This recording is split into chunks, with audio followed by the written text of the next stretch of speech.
Hello everyone and welcome back to my channel Lessons at Fingertips. Here we are going to discuss on some important topics in very simple words so that it becomes very easy for you all to understand and keep things in mind. So today our topic of discussion is somewhat a continuation of my previous topic which I discussed on export trade. So today we are going to discuss on import trade. So you can say export trade and import trade are basically two sides of the same coin, right? Because whenever some country is doing export of some particular goods or services, what does that imply? That some other country have actually ordered for this, right? So that other country is actually importing the goods and services, right? So what does import trade implies? It implies purchase of goods and services from some other country. Implies purchase of goods and services from other country, from some foreign country, isn't it? Now goods and services are imported. It's imported. It may be a bit a problem for you all to read this, but I am dictating you. Goods and services are imported directly or by certain agents. It's not always that the country directly imports good. It might import using certain agents. It might employ certain agents and use them for this import purpose.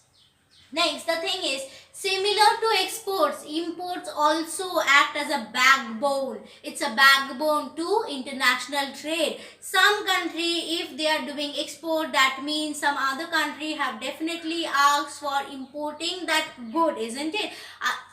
Unless and otherwise, some country is ordering for import, it's not possible that some other country will be exporting the goods and services. So, for international trade, for conducting this international trade, import and export plays the backbone of the international trade. Now, what are the objectives? What are the objectives of import? The first and the very important one is to fulfill the demand, to meet the demand of the consumers who are present in a domestic country. It's not always possible for the country to be self-sufficient. Why? There may be certain demands which the country cannot fulfill. Maybe they are not that technologically advanced. Maybe if they are technologically advanced, they are not having so much of agricultural product. So for needing this, they will be what they will be doing? They will be importing. So to meet the domestic demand, the consumer's demand, import is done. Second thing is to spread industrialization, especially for the developing countries. They might not have so much of developed technology, advanced technology. So what are they going to do? They are going to import them from the foreign countries, isn't it? From other developed countries. So what is happening to speed up industrialization? The industrialization process, the speed will be increasing. More and more industries will be forming. More employment will be generated. The third thing is to improve the standard of living. When? To meet the domestic demand. When the goods are imported. When the goods are imported, goods and services, the advanced technology goods and services are imported. Means what? Why are they imported? To meet the consumer's demand. Now that means what? The consumers are using these advanced technologies, advanced goods and services, and what is that happening? We are helping to improve the standard of living. Their standard of living is increasing, isn't it? Now they are using more advanced mobiles, or maybe the technologies which are being imported from the foreign countries. Maybe sometimes they are available even at the cheaper rate. So they are having what? Improved standard of living. Now the fourth one is to overcome natural disasters. Sometimes a country might go through earthquake or flood when they are no more self-sufficient, when they cannot even avail very trivial or very natural items, or very mediocre day-to-day use items. So that time they are going to import that from the other foreign countries. And the last one is to ensure the national defense. Yes, here there are two types of things in case of national defense. I will tell you. The first one is the developing countries might import some advanced national defense instruments or defense technologies from the foreign countries or from developed countries. This is one thing. So they will be technologically very much advanced, modern guns, bullets, and all the tanks with modern facilities. Or the other thing can be, whenever the developing countries are taking the advanced technologies from the developed countries, what does that imply? There is a trade relation happening between the two countries. So whenever they are getting related in terms of trade, the developed country will think before attacking the developing country who is already in a trade relationship with them. Why? Because now they know that they are already our trade mates. Yes, I can say you that trade mates. So why to attack them? Okay, the fear is basically from the developed countries. Now, if some developed country is attacking a developing country, then that is more fearful. Other low level countries, if they are attacking, then that's not a fear, isn't it? So the chances of war also reduces. So that is another thing to ensure the national defense. Now moving on to a very important portion is documents required for import trade. What are the documents that are required? First one is import license. You can import any good and service from any country, any foreign country, only if the country itself have a import license. They will have to go to the import office, and then from there they will have to issue the import license, which will tell them yes, they are allowed to import the commodity, goods or service, certain goods or service from this certain kind of country. Next, the second thing is indent. Indent is what the import country issues it to the export country. The indent, what does that state? As I have discussed earlier in my export trade discussion itself, that indent is issued by the import country to the export country, which tells that what good do I need, do the import country need, and what quantity. Okay, what should be the quality? All these details are present there. Letter of credit, it is issued by the banks of the import country to the export country, which tells that even if the importer is not paying, in place of the importer, the particular bank is going to pay to the exporter. That is a letter of credit. It is provided by the import country's bank to the export country. Fourth is documentary bill of exchange. A documentary bill of exchange is needed, especially during the checking of the custom duty officers while they does the checking. During that time, documentary bill of exchange is needed, where both the parties have an agreement like yes, this country is going to import, that country is going to export. The exchange that is taking place is a legal one. Next, there is the bill of entry, bill of sale, port trust, due receipt, as well as bill of lading. These are the 4 bills which are required while the import country have received the good in the docks, and now to take the goods, they need to show all these 4 documents. To whom? To the custom officers. They are going to check it. What is bill of entry? Bill of entry contains the details of the importer, his address, his name, what good he has issued for, what is he importing, details about the good, weight, size, quality, everything. Now if the importer doesn't have all the details about the good which he is importing, then he will issue what? Bill of sale, which will actually tell the custom officers that the importer doesn't know all the details about the goods, and so bill of sale will be presented. Then port trust, due receipt, that yes, the port duties are being cleared, to show that port trust due receipt, application of import is needed, advice note is needed, and bill of lading I have already explained in export trade.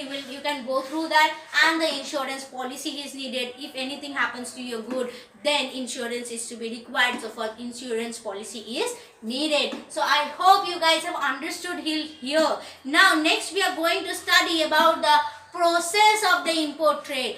Import trade consists of a lot of process. Let us go and study that. So here we are going to now discuss about the process or the steps involved in the import trade.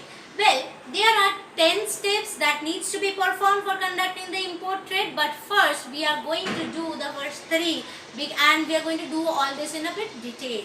So first one is obtaining import license. Yes, some goods, government issues the list of these goods which can be imported without any kind of charges or without any kind of extra license or anything. So it can be imported just by open general license, just by open general license, that is OGL.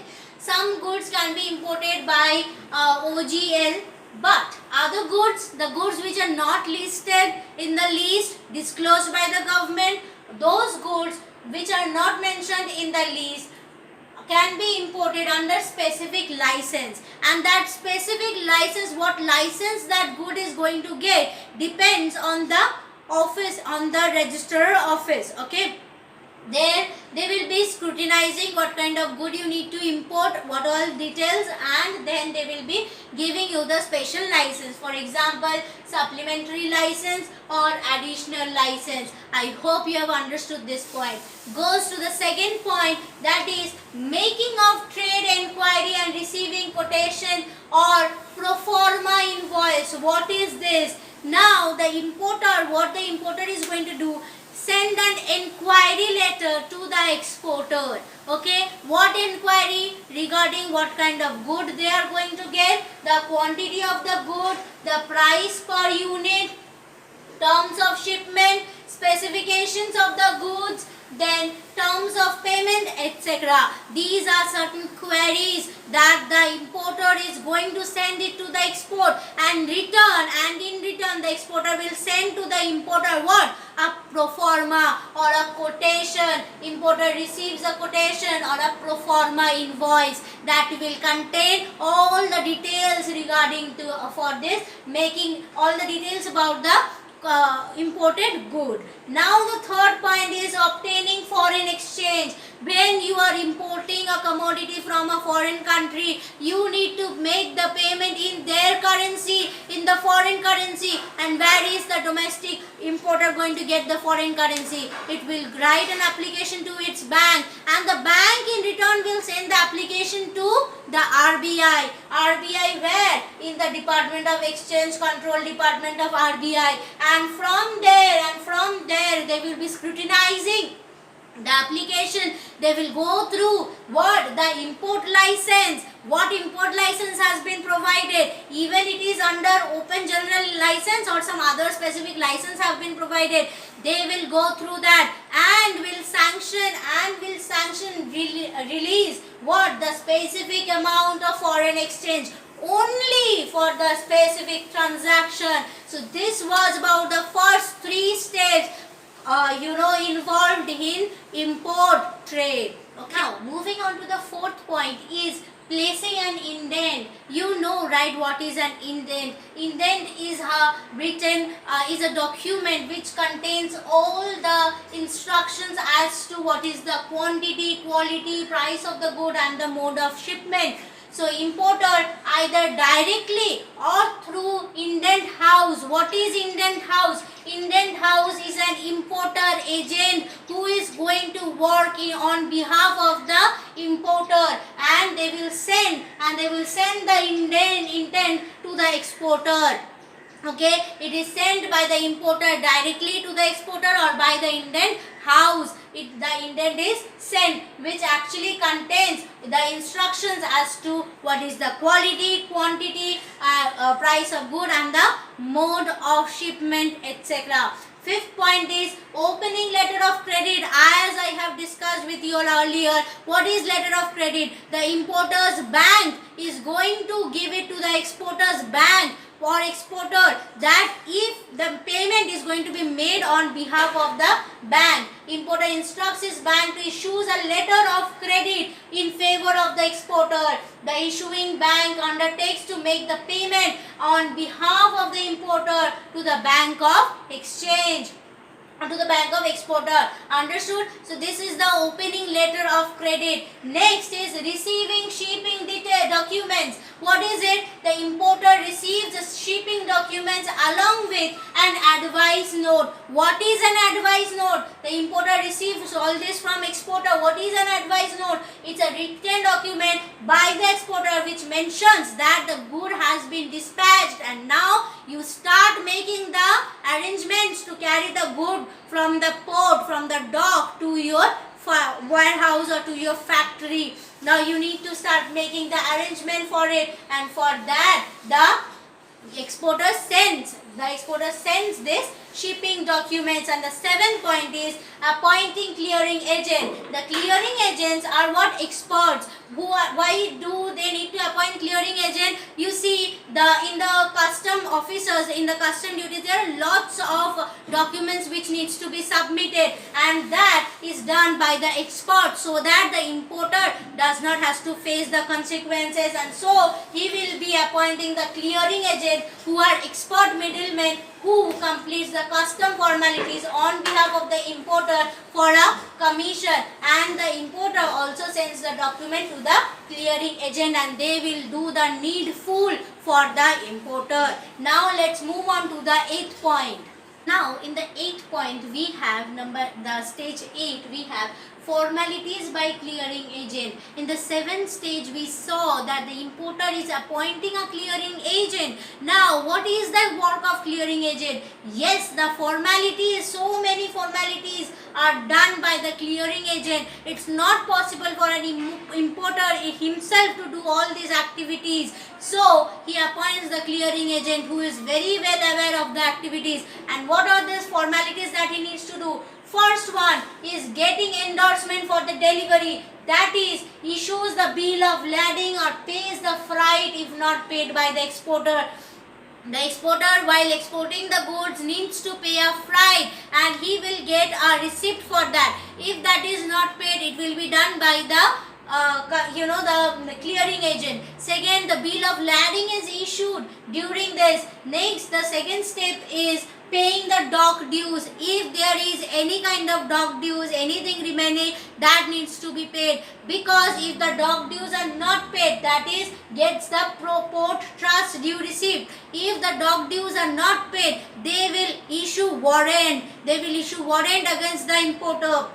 That is why the clearing agent will clear the dock dues and then get this port trust due receipt. Next is preparing the bill of entry. You guys already know what is bill of entry. So the clearing agent will either prepare a bill of entry or a bill of sale. If the details about the commodities are known, if the goods are known, then they will be giving the bill of entry. If not known, then they will be giving the bill of sale. Next is obtaining custom clearance. Yes, to obtain custom clearance, they will have to submit the bill of lading, the bill of entry or site, and also the port trust due receipt, and then only they will get the clearance of the custom, and that is submitting a bill of entry, other documents, and paying the import duties. Then only they will get the clearance of the custom. Next is getting delivery from the dock. Now the agents have already received the goods in the dock, but from there the good has to be delivered. So getting delivery from the dock is agent takes delivery of the goods from the dock. After submitting all these documents, then only they can bring out the goods out from the dock. If the documents are not clear enough, then the goods won't be allowed to bring out of the dock. Next is dispatching of the goods to the importer. Once the goods are taken from the dock, they are taken out, they has to be dispatched to the importer by rail or by road, and we know they gives a receipt. If they are delivered by the rail, then R by O. If delivered by the road or lorry receipt, then L by O. We have read it already in case of the export. These are quite the same things which the exporter as well as the importer needs to do.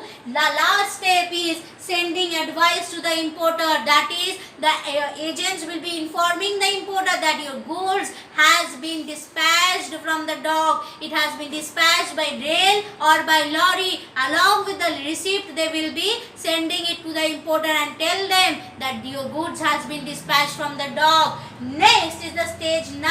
What is the stage 9? Taking delivery of the goods from the railway or carrier. So from the railway or the road or the carrier, wherever the goods has been present, from there, now the goods has to be taken to the warehouse or the factories, taking the delivery of the goods. Next, the last one is making the payment, and that's all about the steps or the process included in the import trade. These are the 10 various processes that needs to be undertaken while conducting an import trade. So here in this video we have discussed in detail about the process, the objective, and what is import trade, and also the documents that are needed for the import trade. The documents which I have not explained while explaining the documents, I have explained here during the process. So do watch the whole video. Please do hit a like and do subscribe to my channel. Share with your friends for more such informative video.